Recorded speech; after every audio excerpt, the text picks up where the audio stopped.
Hello and welcome to Thought for July the 29th. Our readings are 2 Samuel chapter 15, Jeremiah chapter 19 and Romans chapters 3 and 4. And our thought is, he grew strong in his faith. All who decide to serve God and become his sons and daughters through baptism travel along different paths of experience in life. Paul, in his letter to Romans, reflects on the life of Abraham as he grew strong in faith and how he became fully convinced that God was able to do what he promised, as we read in chapter 4, verses 20 and 21. Abram's faith grew. He believed from his heart what God said. He did not weaken in faith when he considered his own body, which was as good as dead, since he was about 100 years old, or when he considered the barrenness of Sarah's womb. No distrust made him waver, we read in verses 19 and 20. So Abraham's faith went from strength to strength. Now compare David's situation with Abraham. David was despondent.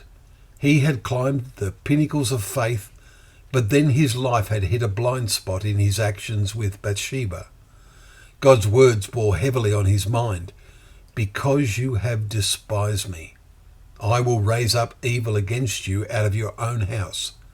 2 Samuel 12 verses 10 and 11. It seems clear that David experienced deep depression. He ceased to be actively involved in administering justice, and Absalom, as we read today in chapter 15, took full advantage of this. David was overwhelmed by events.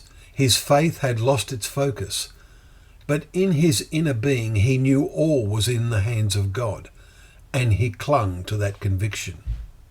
We read how he flees from Jerusalem, saying, "If I find favour in the eyes of Yahweh, he will bring me back." Verse 25. It is a contrast in some ways to Abraham, who grew stronger in his advancing years.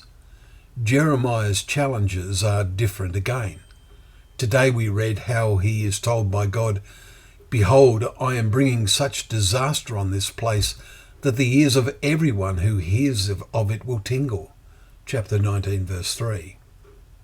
Jeremiah was to be in the midst of that disaster, but would he survive? We have a lot more in common with Jeremiah than with Abraham and David. In coming days, we will read how God reveals to his prophet warnings about the latter days, chapter 23, verse 20, and chapter 30, verse 24. These will cause us to think of the challenges to our own journey in faith as the whole world faces up to God's judgments. Challenges which may not be far ahead as the cauldron in the Middle East stays near boiling point.